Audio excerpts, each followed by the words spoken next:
তোর ভালোবাসার গুষ্টি কিনা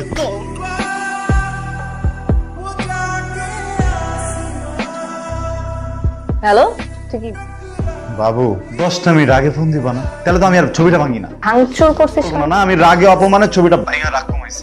যে ছেলে তার রাগ ভাঙানোর জন্য জিনিসপাতি ভাঙচুর করে তার সাথে না যত যাই হোক সংসারটা করা সম্ভব না, ঠিক আছে? কোনটা রাগ আর রাস্তা বা। আরে বাবু শোনো, আরে আমি তো জিনিস ভাঙছি, তোমার তো ভাঙি নাই। ভাঙবি বিয়ের পরে তোমার তো ছেলেরা এসবই করে, জিনিসপাতি না ভাঙে এই যে বোর হাড্ডি গুড্ডি ভাঙে। তুই ফোন রাখ। কসম আমি বিয়ের পরে একদম বদলা যাবেন, প্লিজ আমার সাথে এরকম হারামির মতো ব্যবহারটা করো না। তুই যদি না বদলাস আল্লাহর কি বদলা যাবো, ভ্যালেন্টাইনের কসম। ঠিক আছে শোন, কালকে ঠিক 10টায় তোকে আমি বিয়ে করতেছি। বিয়ে মানে?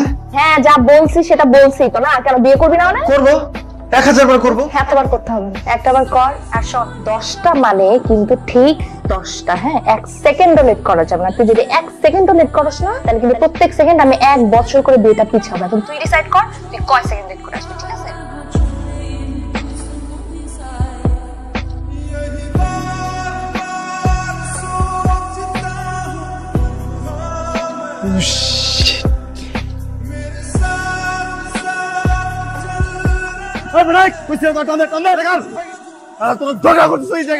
আমার বিয়া শেষ, সব শেষ।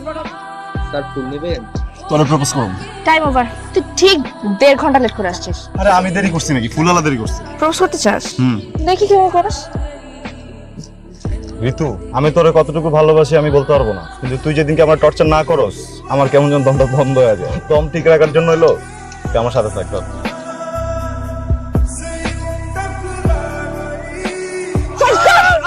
কি হইছে? তুই আমারে অ্যাক্সিডেন্ট করে মারতে চাস না? তোর না মাথায় অনেক সমস্যা আছে, বুঝছিস তো? এটা ডাক্তার দেখ। না সবকিছু বুঝি, হ্যাঁ এখন তো নতুন নতুন মেয়েরা আসছে, সুন্দর সুন্দর কচি কচি মেয়েরা অ্যাডমিশন নিছে, এখন তার আমার তোর ভালোই লাগবে না। তুই বাইকের স্পিড বাড়ায় এই রাস্তায় অ্যাক্সিডেন্ট করে আমার মারতে চাস না, এই বুঝতে করছস? বাইকে যদি দেখাছস বাইরের সামনে আমি বসছি না, এটা যদি মারে আমি মরুম না? আল্লাহ একটু বুঝাও। কপালটা ফেলে কেন? তুই কি বুঝাতে চাস? হ্যাঁ আমার জন্য তোর কপালটা পুড়ছে তাই না? আমারে তুই দেখে সেই পর্যন্ত এই কথা শোনালি? কখন শুনাইছি তোর এই কথাটা? দেখাইছিস তো। আরে ভাই তোর সাথে কথা কইলেতে আমার হাত পা সব বাইন্দা কথা কইতে হইবো ভাই। আজকে তো নিজের হাত পা বাঁধতেছিস, কালকে আমার হাত পা বাঁধবি তাই না? তোরে না আমার বুঝা হয়ে গেছে, বুঝছিস ভাই? তোর আমার সালাম। তোরেও সালাম। তোর সাথে কথা আমার মাথাটা ব্যথা করতেছে ভাই। আইছে তো টিউবলাইট আইছে। তুই বসে আসিস কেন? কে বলছে তোরে? তোমাকে বিয়া দিতে হবে না? তোকে বিয়ে দিব, বিয়ার সাক্ষী থাকবো, তারপরে আমি যাব, তার আগে না। বউ হাজির, সাক্ষী হাজির, মাগার জামাই নাই। আল্লাহর রাস্তে তোর যেদিকে মন চায় তুই চলে যা প্লিজ, আমার মেজাজটা খারাপ করছিস। না আমি কোথাও যাব না। শান্তর বাচ্চা, তুই জাস্ট আয় আজকে।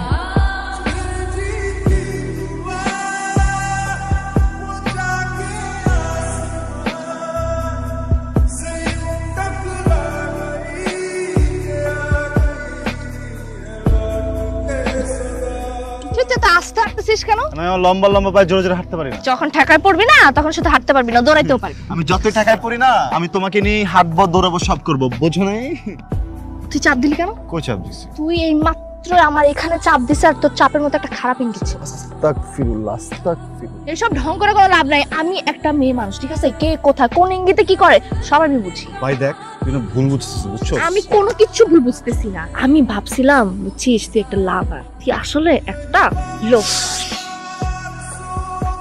তুই ছাপ্পড় দিলি কেন? ছাপ্পড় দিলি কেন? তুই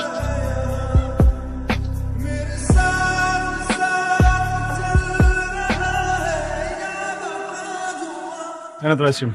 তুই এত দেরি করলি কেন? তুমি রেস্টুরেন্টে এসে খাইতে চাও আইসক্রিম, তো আবার কোন আইসক্রিম এনে পাওয়া যায়? 20 টাকা রিকশা ভাড়া আইসক্রিম নিয়ে আসি, ধর। তোর আইসক্রিম তুই খা, আমি খাবো না। এমন করিস না, বলে যাবে না। বলছি তো খাবো না, যা ফেরত দিয়ে আয়। আরে কেন আইসক্রিম ফেরত দাও, যা, আমাদের ভালো লাগতেছে না এখন। তোর তো আমার কোনো কিছুই ভালো লাগে না। তুই আসছিলি কেন ওর সাথে রিলেশনশিপে? হ্যাঁ তুই যা তো যা, তোর আমার ভালো লাগে না। তুই কি শিওর তুই খাবি না? আইসক্রিম তো খাওয়াই যায়। আমাদের বিয়ের সময় বুঝছস দুজন মিলে ট্যাগ টিম বানাচ্ছি না, ঠিক? কার বিয়ে? আমাদের বিয়ে। তোরে খেয়ে বিয়ে করতেছে। আচ্ছা থাক, রাগ করিস না, খা।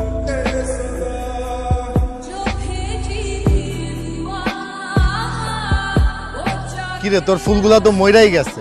আইছিলাম তোর বিয়ার সাক্ষী হইতে, দিনও শেষ হয়ে গেল আর বিয়া তো হইলই না। তোর মরা ফুলগুলা দে, এগুলা জানাজা করি। গাড়ি সাইডে নেন। কোথায় যাচ্ছেন? একটু ইমার্জেন্সিতে ছিলাম তো, ভুলে হেলমেটটা আনা। বাসা কোথায় আপনার? সামনেই। এদিকে কোথায় যাচ্ছেন? কাজ আছে। আপনি কাজে যাচ্ছেন হেলমেট ছাড়া? সরি ভাই, আর কখনো হবে না, আজকের মতো একটু প্লিজ যেতে। বাইক চালাতে হলে তো হেলমেট পরতে হয়, এটা তো সবাই জানে। তার ওর পিছনে তো রক্ত। বাচ্চার অ্যাক্সিডেন্ট হয়েছিল তো, আমি ওকে হসপিটালে রেখে। আপনার লাইসেন্স আছে আছে ভাই, আমি বাসায় রেখে আসছি ভুলে, প্লিজ। আপনার লাইসেন্সও নাই, গাড়ির কাগজও নাই, এর অর্থ হচ্ছে আপনি অবৈধ, আপনার বাইকটাও অবৈধ, পাশাপাশি আপনার রক্ত, আপনাকে থানায় যেতে হবে। আচ্ছা কি দোস্ত গেল তো বিয়া করতে, কোনো খবর নাই, কোনো স্ট্যাটাস নাই। তার মানে কি বিয়ে হয় নাই? দোস্ত তুই এক কাজ কর, তুই বাসায় আয়, আজকে শুধু হাত ধুইলে হবে না, আজকে সোনার উপর পানি দিয়া ওর নামে তোর গোসল করামো। একদম দেখবি হুইয়া মুচ্ছা পরিষ্কার হয়ে নালা দিয়া বুড়ি গঙ্গায় ভাইসা যাইব। আপনি এদিকে। ডিউটি শেষ করে বাসার দিকে ফিরছি। আচ্ছা আচ্ছা হাফিজ ভাই, আরে শান্ত, কি হচ্ছে? ব্লাড কেন এখানে? কি ভাই হচ্ছে? আমি এক্সপ্লেইন করতেছি। ব্রিজটা আছে না, ব্রিজের ওখানে এক লোক অ্যাক্সিডেন্ট করছে। আমার থামাইলো সবাই, পরে আমি ওনারে হাসপাতালে নেওয়ার জন্য বাইকের পিছনে তুলছিলাম। বাইকে তোলার পরে ওই ওনার ব্লাডটা লেগে গেছে ভাই, তো তার জন্য হাসপাতালে গেছি। আর বের হওয়ার পর পরে তোমার লাগে টাকা নাই তো? আমার কিছু হয়নি। আপনার পরিচিত? সাম সাহেব আমার এলাকার ছোট ভাই। আপনার ছোট ভাই তো হেলমেট ছাড়া হাইওয়েতে বাইক চালাচ্ছে, আচ্ছা, আপনি কি ডায়েরি করছেন কোনো? কিন্তু নিয়েই যাই। প্লিজ আপনি ডায়েরি টেরি করেন না। দেখুন মিস্টার হাফিজ, আইন তো সবার জন্য সমান। হ্যাঁ অবশ্যই। আপনার কথার উপর ভিত্তি করে আমি ওকে আজকে ছেড়ে দিই, কিন্তু নেক্সট টাইম তোমাকে যেন হেলমেট ছাড়া রাস্তায় না দেখি। এই ওর চাবিটা দিয়ে দাও।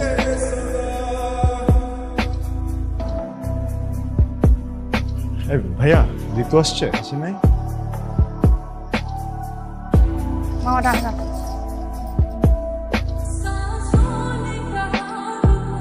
সরি। মাত্র 10 ঘন্টা লেট করছিস। মিনিট হিসাব করলে 600 মিনিট, আর সেকেন্ড হিসাব করলে 36,000 সেকেন্ড। তোর আমি বলছিলাম না, তুই যদি 1 সেকেন্ডও লেট করিস তাহলে আমি 1টা বছর বিয়ে পিছাবো। তোরে আমি বিয়ে করব 36,000 বছর পর। করবাই। Don't touch me. কি বলবি তুই? কেউ মারা গেছিল? কবর দিতে গেছিলি তুই? জানাজা পড়তে গেছিলি? হ্যাঁ, আজকের দিনটাও আমার এইসব শুনতে হবে তোর কাছে? তুই এই মূল্যায়ন করস আমার? আমি তোর অনেক মূল্যায়ন করি, আমার জন্য তুই সবকিছু। হইছে তোর চাপাবাজি আমি অনেক শুনছি। তুই আসছিস কেন এখন? কেন আসছিস? তুই মরতে পারলি না? তুই মরতি, তুই যাস আমার জীবন থেকে যা দূর হ, তোরে আমার আর দরকার নেই। ঠিক আছে যাবো। আমি সারাদিন কুত্তার মতো দৌড়াইছি, বুঝছস? কুত্তা যেমন হাড্ডির জন্য দৌড়ায়, আমি এমনি তোর জন্য দৌড়াইছি। বিশেষ কর আমার জীবনের যত দুর্ঘটনা, সব দুর্ঘটনা কেমন যেন আজকেই ঘটে গেছে, আর আমি একটা অ্যাভয়েড করতে পারিনি। কোথায় কোথায় লেট লেট লেট লেট, তুই কি বোঝোস? তার প্রত্যেকটা রিকোয়ারমেন্ট করতে আমার উপরে কি কি যায়। তুই তো খালি কোয়া যাস বেটা, কিছু হইলে লেট, কিছু হইলে লেট। যা, আর জীবনে লেট হইব না, আজকে একদম শেষ লেট করে নিলাম। তুই থাক। জানা সমস্যা কি? আমি চিড়িয়াখানার জন্তু জানোয়ারের সাথে থাকবো, কিন্তু তোর সাথে থাকবো। ওইটাই ভালো। তোর লগে জন্তু জানোয়ারই চায়। একটা মানুষের মন বোঝার জন্য যতটুকু ক্ষমতা দরকার না, আল্লাহ তোর একটু ক্ষমতা দেন। যখন মন চায় তুই আমার থাপড়ায় দেস, তোর যখন মন চায় তুই আমার ইনসাল্ট করে দেস, কোনোদিন কিচ্ছু করি না। তোর কি মনে আল্লাহ তোর একার হাতে জোর দিছে, আমরা তো জোর নাই রে। আমি তোর মারতে পারি না, কি লেগে মারি না জানো? আমি তোর ভালোবাসি। তুই এখান থেকে চুপচাপ জায়গা, কিচ্ছু হবো না, আমার কষ্ট হইব। আমি 2 দিন কান্দুম, তোর ঠিক হয়ে যাবো। তোর জন্য যত কান্না সব আজকে শেষ। যেতেছ তো কি লেগে, যা। দাঁড়া দাঁড়া কাঁদতেছিস কেন? কান্দুম না, গার্লফ্রেন্ড তো আমার গেছে, জায়গা তো আমি গেছি, কিন্তু বুঝবি না। তুই যা। আমার বয়ফ্রেন্ড তো চলে গেছে, দম বন্ধ লাগতেছে। টিউলের আমাকে হাঁক দে না।